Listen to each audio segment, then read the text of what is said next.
नमस्कार मित्रों, आज हम आधुनिक विज्ञान के एक बहुत ही गूढ़ विषय पर बात करेंगे। वह है समय। क्या हम समय को समझ पाए हैं? क्या समय बीत रहा है? जैसा हम अक्सर बातचीत में कहते रहते हैं कि समय बीत रहा है या समय बहुत तेज़ी से बीत रहा है, परंतु ध्यान से देखें, क्या वाकई समय बीत रहा है? वस्तुतः अगर हम देखें तो समय नहीं बीत रहा है, हम बीत रहे हैं और हमने अपने बीतने की दर को समय का नाम दिया हुआ है। और संभवतः यह ज्ञान प्राचीन भारत में ऋषियों को सदैव से रहा है। इसीलिए उन्होंने समय एवं मृत्यु दोनों के लिए एक ही शब्द का प्रयोग किया है, काल। एक बहुत ही लोकप्रिय गीत था, आप लोगों ने शायद सुना होगा, इस काल काल में हम तुम करें धमाल। यहाँ पर एक काल का अर्थ मृत्यु है और एक काल का अर्थ समय है। समय क्या है यह हम अभी तक समझ नहीं पाए। हाँ, कुछ प्राचीन भारतीय ऋषियों एवं कुछ महान आधुनिक वैज्ञानिकों ने इसकी कुछ झलकें अवश्य पाई हैं। जैसे अल्बर्ट आइंस्टाइन ने सबसे पहले हमें बताया कि समय स्पेस का चौथा आयाम है। Time is the fourth dimension of space. हम सामान्य मनुष्य स्पेस के केवल 3 आयामों को ही देख पाते हैं, जो कि लंबाई, चौड़ाई एवं ऊंचाई है। हमारे लिए यह समझना बहुत कठिन है कि समय स्पेस का चौथा आयाम कैसे हो सकता है, टाइम स्पेस का फोर्थ डायमेंशन कैसे हो सकता है। स्पेस को हम एक खाली स्थान समझते हैं जिसमें हम आगे, पीछे, ऊपर, नीचे सभी ओर आ जा सकते हैं, परंतु समय को हम एक स्थिर वस्तु समझते हैं जो सभी के लिए समान है। समय हम 2 घटनाओं के बीच के अंतराल को कहते हैं, परंतु किसी भी घटना का पूर्ण वर्णन करने के लिए हमें स्पेस के 3 आयामों के साथ साथ समय का चौथा आयाम भी जोड़ना ही पड़ता है। जैसे यदि हम किसी व्यक्ति को किसी पार्टी के लिए आमंत्रित करते हैं तो हम उसको बताते हैं कि नेशनल हाईवे पर अर्थात एक आयाम या एक डायमेंशन, उससे अंदर चौथी गली में दूसरा आयाम सेकेंड डायमेंशन, और किसी बहुमंजिला इमारत पे 10वीं मंजिल पर अर्थात तीसरा आयाम या थर्ड डायमेंशन। तो यह 3 आयाम तो बताए ही जाते हैं, परंतु इसमें साथ में समय का चौथा आयाम जैसे रात्रि 9 बजे भी जोड़ना आवश्यक होगा, तभी यह वर्णन पूर्ण होगा। इसको एक साधारण अगर उदाहरण से हम समझें तो हम ऐसे किसी व्यक्ति की कल्पना नहीं कर सकते हैं जिसकी लंबाई तो 6 फुट हो, चौड़ाई 2 फुट हो, मोटाई 1 फुट हो, लेकिन उसकी आयु 0 हो या उसका अस्तित्व में रहने का समय 0 हो। ऐसा संभव नहीं है। अर्थात समय का आयाम वर्णन में जुड़ता ही है। इसीलिए अल्बर्ट आइंस्टाइन ने सबसे पहले बताया कि समय स्पेस का चौथा आयाम है। लेकिन अगर हम अपने प्राचीन भारतीय उपनिषदों को देखें तो याज्ञवल्क्य ऋषि ने गार्गी से कहा था कि जो द्युलोक के ऊपर है, पृथ्वी के नीचे है और इन दोनों के बीच में है, और जिसमें भूत, भविष्य एवं वर्तमान तीनों ओतप्रोत हैं, वह आकाश है। इसका अर्थ यह भी हुआ कि प्राचीन भारतीय ऋषियों को यह ज्ञान था कि समय स्पेस का चौथा आयाम है। समझने में थोड़ी कठिनाई आ रही है, तो चलिए हम इसको थोड़ा सा सरल करते हैं। यदि किसी कार्यवश हम अगर कल्पना करें कि किसी शहर, जैसे मान लीजिए कि अगर हम मुंबई जा रहे हो, तो जब मुंबई आने वाला होता है तो यात्रीगण आपस में बात करने लगते हैं, मुंबई आ गया, मुंबई आ गया, मुंबई आ गया। क्या मुंबई आता है? नहीं, मुंबई तो अपनी जगह पर ही है। हम मुंबई आ जाते हैं और यह बात हमें आसानी से समझ में आ जाती है। क्यों? क्योंकि हम 3 डायमेंशन समझ सकते हैं। जो स्पेस के 3 डायमेंशन है, लंबाई, चौड़ाई, ऊंचाई, उसको हम समझ सकते हैं। इसलिए यह बात हमको समझ में आ जाती है कि हमारा गंतव्य स्थल मुंबई तो अपनी जगह पर ही है, हम उस स्थल तक पहुंच जाते हैं। परंतु यही बात समय के लिए भी है। जैसे 2022 आता नहीं है, हम 2022 तक आ जाते हैं। 2 बजता नहीं है, हम 2 बजे तक आ जाते हैं। यह बात हमें समझ में नहीं आती क्योंकि हम समय का चौथा आयाम अनुभव नहीं कर सकते। यह बिल्कुल ऐसा ही है जैसे प्रकृति में बहुत सारे प्राणी हैं जो केवल 2 आयाम देख पाते हैं, थर्ड डायमेंशन वो नहीं देख पाते हैं। तो ऐसे ही किसी प्राणी को यदि हम किसी कागज़ को मोड़कर उसमें ऊपर से नीचे एक पिन खोस कर दिखाएं तो उसे ऐसा लगेगा जैसे पिन एक साथ 2 स्थानों पर है, क्योंकि वो थर्ड डायमेंशन नहीं देख सकता। और बिल्कुल उसी तरीके से हम समय का चौथा आयाम नहीं देख पाते हैं। इसलिए समय को समझना हम सामान्य मनुष्यों के लिए बहुत ही कठिन है। परंतु जो लोग समय के चौथे आयाम का अनुभव कर सकते हैं, उनके लिए समय का विभाजन भूत, भविष्य एवं वर्तमान में समाप्त हो जाता है। उनके लिए सब कुछ वर्तमान ही हो जाता है और इसीलिए ऐसे व्यक्ति त्रिकालदर्शी कहलाते हैं। ये बात हमको सुनने में थोड़ा सा अजीब लगती है, हमें विश्वास भी नहीं होता क्योंकि हम समय को समझ नहीं पाते हैं। परंतु इसे अगर हम सरल एक उदाहरण से देखने की कोशिश करते हैं, एक प्रतीकात्मक उदाहरण से, तो कल्पना करें कि आप अपने घर में बैठे हुए हैं, मैं आपके घर में आपकी छत पर चढ़ जाता हूँ। कुछ दूर से सड़क पर एक कार आ रही है जो मुझे दिखाई पड़ने लगती है, क्योंकि मैं आपके घर की छत पर हूँ, परंतु अभी आपको वह कार नहीं दिखाई दे रही है। इसका अर्थ यह हुआ कि वह कार मेरे लिए वर्तमान में हो चुकी है, परंतु आपके लिए अभी भविष्य काल में है। थोड़ी देर बाद वह कार आपके घर के सामने आ जाती है। अब कार हम दोनों को दिखाई दे रही है, तो कार हम दोनों के लिए वर्तमान में हो गई है। परंतु थोड़ी देर में वह कार आपके घर से आगे निकल जाती है। अब आपको वह कार दिखाई देना फिर बंद हो जाती है, परंतु चूंकि मैं आपके घर की छत पर हूँ, इसलिए मैं अभी भी उस कार को देख सकता हूँ। तो मेरे लिए कार अभी भी वर्तमान में है। एक सामान्य परिस्थिति में भी हम दोनों के जो अनुभव हैं उनमें यह अंतर क्यों आया? क्योंकि हम टाइम स्पेस में अलग अलग स्थानों पर, भिन्न भिन्न जगहों पर उपस्थित थे, इसलिए हमारे अनुभवों में अंतर आया। तो जो व्यक्ति चेतना के ऊंचे स्तर पर स्थित होते हैं, उनके लिए भी समय का विभाजन भूत, भविष्य एवं वर्तमान में समाप्त हो जाता है, और इसीलिए उन्हें त्रिकालदर्शी कहा जाता है। अभी भी समझने में थोड़ा सा हमें कठिनाई आ रही है, तो हम इसे और सरल करते हैं, या हम एक प्रश्न पूछते हैं कि यदि समय स्पेस का चौथा आयाम है, तो जिस तरीके से हम स्पेस के 3 डायमेंशंस में आगे पीछे आ जा सकते हैं, जैसे मैं अपने घर से मुंबई या दिल्ली जा सकता हूँ, तो मैं समय में भी आगे पीछे क्यों नहीं आ जा सकता हूँ? मैं 2022 से 3022 तक, या 2022 से 1022 तक क्यों नहीं जा सकता हूँ? या 2 बजे से 4 बजे तक, या 2 बजे से पीछे समय में 10 बजे तक मैं क्यों नहीं जा सकता हूँ? तो यह हमारे लिए एक बड़ा कठिन प्रश्न है कि यदि हम स्पेस में यात्रा कर सकते हैं तो समय में यात्रा क्यों नहीं कर सकते हैं? और यदि हम समय में यात्रा कर सकते हैं तो कितना अच्छा होगा। हम भविष्य काल में जाकर बहुत सारे असाध्य रोगों का उपचार ढूंढ लाएंगे और वर्तमान में बहुत सारे पीड़ितों को स्वस्थ कर लेंगे। या हम भूतकाल में जाकर भारत का विभाजन रोक सकेंगे, या और हम देखें तो शायद हिटलर को हम समझाकर विश्व युद्ध रोक सकते हों। या यह भी संभव है कि टाइटैनिक के कैप्टन को बताकर हम उसे डूबने से बचा सकते हैं। और पहले अगर हम चले जाएं तो यह भी संभव है कि हम भगवान श्री कृष्ण को गीता का उपदेश देते हुए सुन सकते हैं। तो क्या यह संभव है? समय यात्रा में कुछ व्यावहारिक समस्याएं भी हैं। जैसे एक जो बहुत प्रसिद्ध जो व्यावहारिक समस्या है उसे ग्रैंड मदर पैराडॉक्स कहा जाता है। ग्रैंड मदर पैराडॉक्स के अनुसार यदि कोई व्यक्ति भूतकाल में चला जाता है और वहां जाकर अपनी नानी की हत्या कर देता है उसके माँ के जन्म के पहले, तो जब यदि उसकी माँ का जन्म ही नहीं हुआ तो वह व्यक्ति कौन है जिसने भूतकाल में जाकर अपनी नानी की हत्या की? तो यह संभव नहीं है। वैज्ञानिक इसके 2 स्पष्टीकरण देते हैं। पहला तो यह कि यदि हम भूतकाल में जाएंगे तो वहाँ ऐसा कोई परिवर्तन नहीं कर सकेंगे जो भविष्य पे असर डाल सके। दूसरी बात एक और जो वैज्ञानिक कहते हैं कि यह भी संभव है कि हम अगर ऐसा कोई परिवर्तन करते हैं तो वो पैरेलल यूनिवर्स में करेंगे। यह तो अब और कठिन बात हो गई।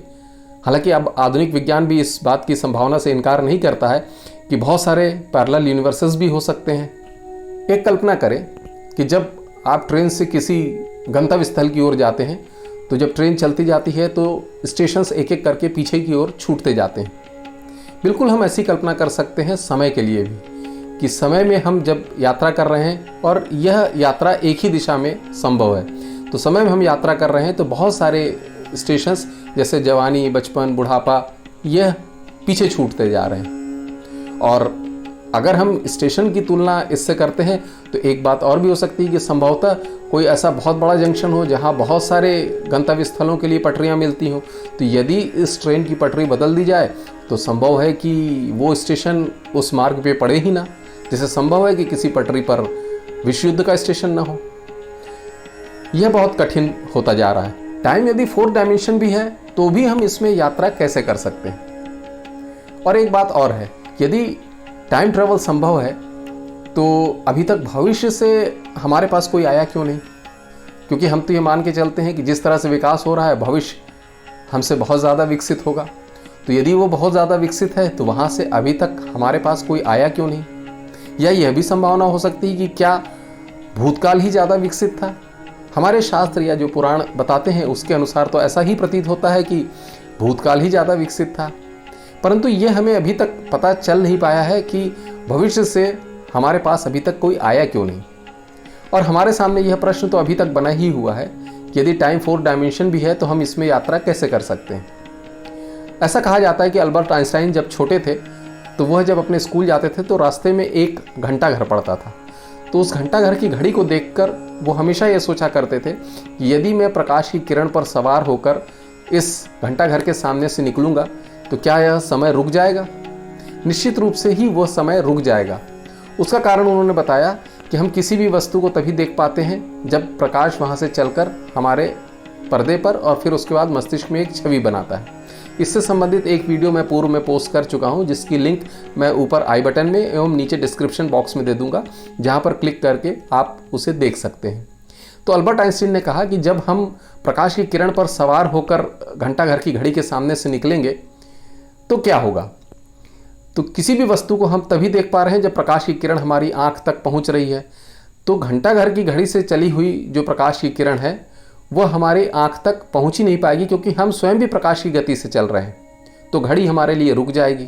लेकिन यदि अल्बर्ट आइंस्टाइन ने कहा कि यदि किसी तरीके से हम प्रकाश की गति से भी तीव्र चलने लगे तो घड़ी उल्टी चलने लगेगी, क्योंकि बाद के समय में चला हुआ प्रकाश हमारी आंखों तक पहुंचने लगेगा।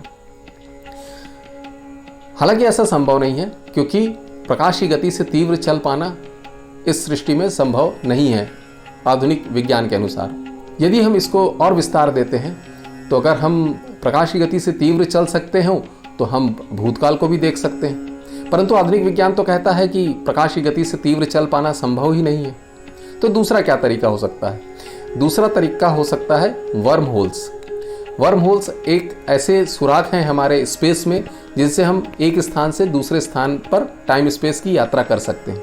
ये बिल्कुल ऐसा है जैसे दो बहुमंजिला इमारतें यदि ऊपर एक मार्ग से जुड़ी हुई हो, उनके बीच में एक पुल बनाया गया हो जो दोनों इमारतों को जोड़ता हो। तो यदि एक व्यक्ति बहुमंजिला इमारत की छत से नीचे सीढ़ियों द्वारा उतरकर फिर सड़क पार करके फिर दूसरी इमारत में प्रवेश करके सीढ़ियों के द्वारा ऊपर चढ़ के अगर वो कमरे तक पहुंचता है तो इस बात में बहुत समय लगेगा। परंतु दूसरा व्यक्ति वहीं ऊपर दोनों इमारतों के बीच में बने हुए पुल का उपयोग करके शीघ्र ही उस स्थान पर पहुंच जाएगा। तो वह बाद में आने वाले व्यक्ति को वहां पर मिल सकता है और उसका स्वागत कर सकता है। तो वर्म होल ऐसी ही संभावना है जिनके द्वारा हम टाइम स्पेस में ऐसी जगहों पे पहुंच सकते हैं जहां भूतकाल में चला हुआ प्रकाश अभी तक शायद न पहुंचा हो। तो बहुत कुछ संभव है कि हम ऐसी जगह में पहुंच जाएं जहां पर हम बाद में आने वाले, जैसे श्रीमद् भगवद गीता के उपदेश को भगवान कृष्ण को देते हुए साक्षात सुन सकें या रिकॉर्ड भी कर सकें। तो हम भूतकाल को रिकॉर्ड भी कर सकते हैं यदि हम टाइम स्पेस में ऐसी जगह पर पहुंच जाएं जहां पर उस समय चला हुआ प्रकाश अभी नहीं पहुंचा हो। तो अल्बर्ट आइंस्टाइन ने घंटाघर की घड़ी के उदाहरण के द्वारा समझाया कि जितना ज़्यादा हम प्रकाश की गति के नज़दीक पहुंचते जाते हैं समय हमारे लिए उतना ही धीमा होता जाता है। और इसे उन्होंने अपने एक प्रसिद्ध ट्विन पैराडॉक्स एक्सपेरिमेंट के द्वारा भी समझाया। उन्होंने कहा कि यदि हम कल्पना करें कि दो जुड़वा भाई हैं, उनमें से एक भाई पृथ्वी पर रहता है और दूसरा भाई एक स्पेसशिप में बैठकर अंतरिक्ष में जाता है। और 1 वर्ष बाद जब अंतरिक्ष में गया हुआ भाई पृथ्वी पर वापस लौटता है तो इस बीच पृथ्वी पर उसका भाई 100 वर्ष बूढ़ा हो चुका है। और यह अंतर उतना ही ज़्यादा होगा जितना ज़्यादा पहला भाई प्रकाश की गति के नज़दीक अंतरिक्ष में गति कर सकेगा। इसे ट्विन पैराडॉक्स कहा जाता है। यह बात सुनने में हमको बड़ी आश्चर्यजनक लगती है, परंतु यह अब प्रमाणित भी हो चुकी है। और सबसे सामान्य उदाहरण तो हमें जीपीएस सिस्टम में मिलता है, जिसका हम अब तो अपने मोबाइल फ़ोन में भी उपयोग करने लगे हैं। जीपीएस सिस्टम जुड़े हुए उपग्रहों का ऐसा तंत्र है जो पृथ्वी पर हमारी लोकेशन, हमारी पोजीशन बिल्कुल स्पष्ट कर देता है। तो उन उपग्रहों में भी यह समय का कैलकुलेशन करना पड़ता है। अगर ऐसा न किया जाए तो पृथ्वी पर बड़ी दुर्घटनाएं हो जाएंगी। तो यह प्रमाणित हो चुका है कि जितना ज़्यादा हम प्रकाश की गति के नज़दीक पहुंचते जाते हैं समय हमारे लिए उतना ही धीमा होता जाता है। और अल्बर्ट आइंस्टाइन का ट्विन पैराडॉक्स तो अभी की बात है, परंतु हमारे पुराणों में एक ऐसी कथा आती है कि रेवती के विवाह के लिए उसके पिता ब्रह्मांड की यात्रा करते हैं। और वे जब ब्रह्मा जी के पास पहुंचते हैं तो ब्रह्मा जी उस समय गंधर्वों से संगीत सुन रहे थे। जब संगीत समाप्त हुआ तो रेवती के पिताजी ने ब्रह्मा जी से अपनी कन्या के लिए उपयुक्त वर बताने के लिए कहा। तो ब्रह्मा जी जोर से हंस पड़े। उन्होंने कहा कि जितनी देर तुमने यहाँ संगीत सुना है उतनी देर में पृथ्वी पर तो 27 चतुर्युग बीत चुके हैं, और जितने भी उस समय के योग्य वर थे उन सब की मृत्यु हो चुकी है, यहाँ तक कि उनके पुत्र पौत्र प्रपौत्र तक की मृत्यु हो चुकी है। और फिर ब्रह्मा जी ने यह भी बताया कि पृथ्वी पर इस समय जो मनुष्य हैं वो शारीरिक विकास में और बुद्धिमत्ता में उस समय के मनुष्यों से पीछे हैं, और इसलिए फिर पृथ्वी पर लौटने के बाद रेवती का विवाह श्री कृष्ण के भाई बलराम जी से हुआ। कहने का तात्पर्य यह है कि यह जानकारी भारतीय ज्ञान में हमेशा से रही है, और इसीलिए हमारे यहाँ देवी देवताओं, पितरों एवं मनुष्यों का सभी का समय भिन्न भिन्न बताया गया है। हमारे यहाँ सभी शुभ कार्य देवउठनी एकादशी से आरंभ होते हैं, क्योंकि ऐसा कहा जाता है कि 4 माह सोने के बाद देवी देवता सोकर उठ जाते हैं। देवी देवता हमारी तरह ही 1/3 सोते हैं, 2/3 जगते हैं। हमारा 1 वर्ष देवी देवताओं के 1 दिन के बराबर होता है। इसी तरह से पितरों की बात कही गई है, इसी तरह से सामान्य मनुष्यों की बात कही गई है, एवं यह भी कहा गया है कि ब्रह्मा जी का 1 दिन तो हम सामान्य मनुष्यों के 8 अरब 64 करोड़ वर्षों के बराबर बताया गया है। और ईश्वर जो सृष्टि का निर्माता है, जो सृष्टा है, उसे तो टाइम स्पेस से परे बताया गया है। इस संबंध में एक वीडियो मैं पूर्व में प्रेषित कर चुका हूं, जिसकी लिंक मैं ऊपर आई बटन में एवं डिस्क्रिप्शन बॉक्स में दे दूंगा। उसे भी वहां पर क्लिक करके आप देख सकते हैं। अभी तक समय को हम जितना समझ पाए हैं उसके अनुसार हमने समय को 3 रूपों में बांट रखा है। पहला है क्रोनोलॉजिकल टाइम। यह वो टाइम है जो हम घड़ी से देखकर बताते हैं। यह हमने पृथ्वी के घूमने की गति के आधार पर बनाया हुआ है। हमको मालूम है कि पृथ्वी अपने अक्ष पर भी घूमती है, साथ ही साथ सूर्य का भी एक चक्कर लगाती है। पृथ्वी अपने अक्ष पर 24 घंटे में 1 बार घूमती है एवं साल में 1 बार सूर्य का चक्कर लगाती है। इसके आधार पर हमने दिन एवं वर्ष की या साल की कल्पना की हुई है। अब ऐसी कल्पना करें कि चूंकि 24 घंटे में पृथ्वी 1 बार अपने अक्ष पर घूम जाती है, इसलिए हमारा दिन 24 घंटों का होता है। पर यदि पृथ्वी के घूमने की गति बदल जाए तो यह दिन 24 घंटों का नहीं होगा। वैज्ञानिकों ने कुछ फॉसिल्स पे अध्ययन करके ऐसा देखा है। पहले वर्ष में 480 दिन होते थे, अब 365 दिन ही होते हैं, क्योंकि पृथ्वी के घूमने की गति धीमी होती जा रही है। और वर्ष का भी जो हमारा कैलकुलेशन है वह सूर्य के चारों ओर चक्कर लगाने के अनुसार होता है। हमारी पृथ्वी साल में 1 बार सूर्य का चक्कर लगाती है, इसलिए हम वर्ष में 1 बार अपना जन्म दिवस मनाते हैं। परंतु कल्पना करें कि यदि हम किसी ऐसे ग्रह पर चले जाएं कि एक दिन 1 साल से बड़ा हो जाए, ये कल्पना नहीं है। हमारे सोलर सिस्टम में ही शुक्र ग्रह एक ऐसा ही ग्रह है। इसका अर्थ ये हुआ कि यदि हम शुक्र ग्रह पर पहुंच जाएं तो हम प्रतिदिन अपना जन्मदिन मना सकते हैं। यदि पृथ्वी के अपने अक्ष पर घूमने के अनुसार ही अगर 24 घंटे का दिन मान लिया जाए तो भी कुछ व्यावहारिक समस्याएं आएंगी, जैसे कि एक समय में ही पृथ्वी के आधे भाग पर तो दिन होगा और आधे भाग पर रात होगी। इसीलिए वैज्ञानिकों ने पृथ्वी को डिफरेंट टाइम जोन्स में बांटा हुआ है। परंतु भारत ने दोनों सीमाओं के बीच का समय चुना है, जिससे कि पूरा देश एक ही समय उपयोग कर सके।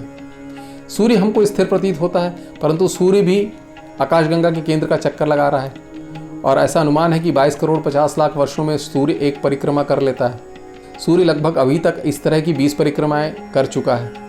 अर्थात सूर्य की दृष्टि से देखा जाए तो सूर्य अभी 20 वर्ष का ही हुआ है। दूसरा है बायोलॉजिकल टाइम।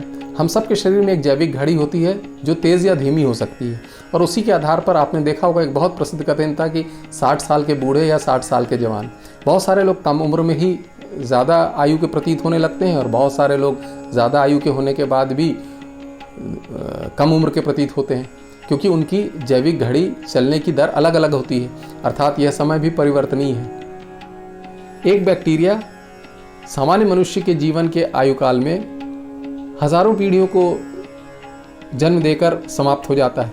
इसलिए उस बैक्टीरिया के लिए समय का जो मापदंड है वो हम सामान्य मनुष्यों से भिन्न होगा। एवं तीसरा है साइकोलॉजिकल टाइम।